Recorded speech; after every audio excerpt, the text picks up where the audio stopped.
안녕하세요. 반갑습니다. 2020학년도 전국연합학력평가 세계지리 해설을 맡은 이다은입니다. 여러분들 시험 보시느라 정말 고생 많으셨고요. 그리고 이 시험을 여러분들 보고 채점하고 점수만 받고 끝내는 것이 아니라 잘 분석해두고 출제 경향을 파악해두는 것이 앞으로 세계지리 공부하시는데 방향성을 설정하는데 정말 좋은 잣대가 될 거니까요. 이번 학력평가 해설에서 우선 총평 먼저 해보도록 하겠습니다. 자, 우선 어디가 출제 범위에 해당됐는지 파악을 해야 되겠는데요. 여러분들 아마 시험 보시기 전에 출제 범위 확인하시고 보셨을 거예요. 혹시 출제 범위 확인을 하지 않았던 친구들은 2학년 세계지리 시험이 왜 이렇게 쉽지? 하고 당황하셨을 수 있는데요. 출제 범위는 바로 1학년 통합사회 중 세계지리에 해당하는 부분들이었습니다. 그래서 2학년 세계지리를 미리 공부를 해보고 시험에 임했던 친구들은 상대적으로 쉽다고 생각을 하셨을 거예요. 자, 어떤 내용들이 출제가 되었냐면요. 여러분들 1학년 때 통합사회 시간에 배우셨던 내용들 중에서요. 2단원, 자연환경과 인간이라는 단원에서 세계의 다양한 지형, 그리고 세계의 다양한 기후, 그 속에서 사람들이 어떻게 어우러져 살아가고 있는지, 그리고 우리 생활에 영향을 미치는 자연재해와 전 세계적인 문제를 일으키고 있는 환경 문제들, 이런 것들 배우셨을 텐데요. 여기와 관련된 지형들이 기후 그리고 환경 문제들이 아주 골고루 출제가 되었습니다. 그래서 해안지형, 화산지형, 빙하지형, 또 열대기후부터 한대기후까지 다양하게 출제가 되었고요. 그리고 자연재해도 역시 열대이동성 저기압 이런 것들 출제가 되었고요. 또 환경 문제와 관련해서는 지구온난화와 열대림 파괴 이런 문제들이 출제가 되었습니다. 또 3단원에서는 여러분들 생활공간과 사회라는 단원에서 우리 전 세계의 산업화의 발달 과정, 그것과 맞물려서 일어났던 도시화의 진행 과정, 그리고 교통통신의 발달, 그리고 정보화 사회의 특징, 그리고 지역조사 방법까지 배우셨을 텐데요. 이런 내용들이 아주 골고루 다 출제가 되었습니다. 그래서 선진국과 개발도상국의 산업구조를 비교하는 것이나 혹은 무역의 변화 방향이나 이런 내용들 다양하게 출제가 되었고요.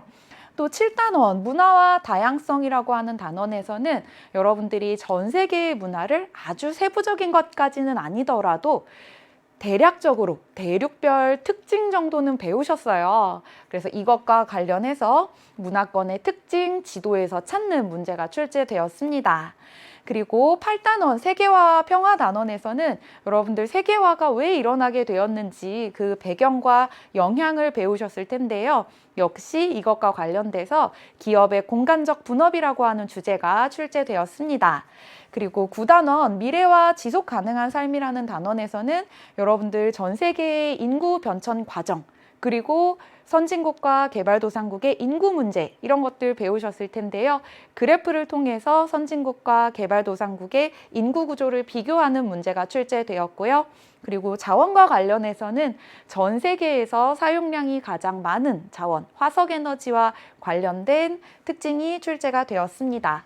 그리고 지속가능한 발전과 관련해서도 배우셨죠? 그래서 이 통합사회 중 세계지리와 연관이 있는 단원의 내용들이 고르게 출제되었다 이렇게 보시면 되겠습니다.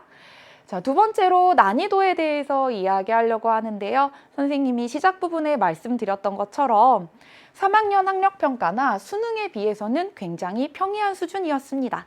또 2학년 세계지리 시험이라고 하더라도 아무래도 범위가 1학년 통합사회 중 세계지리에 해당하는 부분이었기 때문에 2학년 시험이라고 쳐도 굉장히 쉬운 수준이었다. 그리고 이 시험의 특징, 역시 지리시험답게 도표, 그래프, 지도, 그림 다양한 자료들이 제시가 되었는데요. 그런데 3학년 시험이나 수능에서는 이런 도표나 그래프를 해석하는 과정이 조금은 까다롭게 출제가 되기도 하는데요. 이번 2학년 학력평가에서는 그렇게 까다로운 내용은 딱히 없었습니다. 그리고 지도에서 위치를 찾는 아주 전형적인 지리 문제에 출제가 되었고요.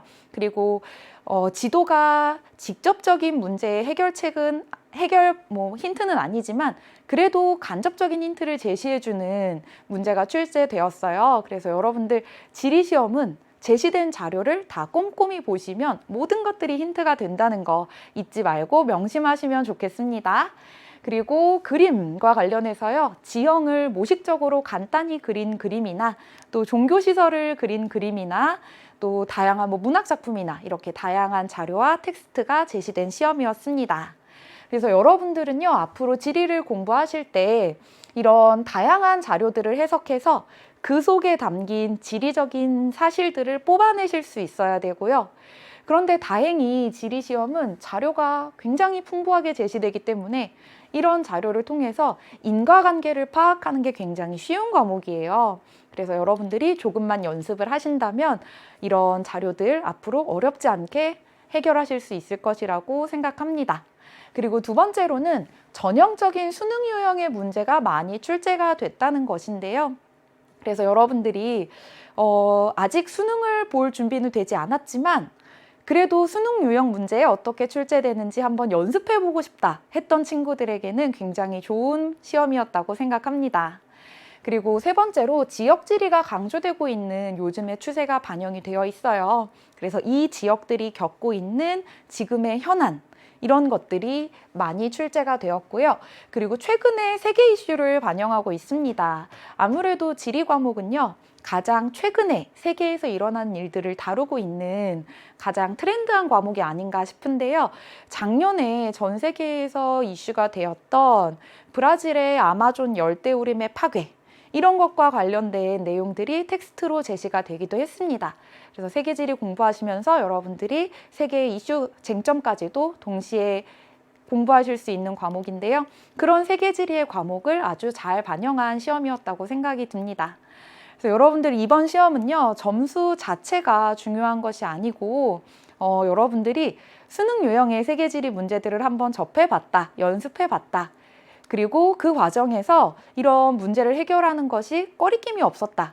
그렇다고 한다면 수능 과목으로 세계지리 선택하시는 것을 감히 추천드리겠습니다. 그러면 여러분들이 가장 궁금해할 문항들 접근하고 해결하는 방법들은 선생님이 이어지는 본 강의에서 자세히 알려드리도록 하겠습니다.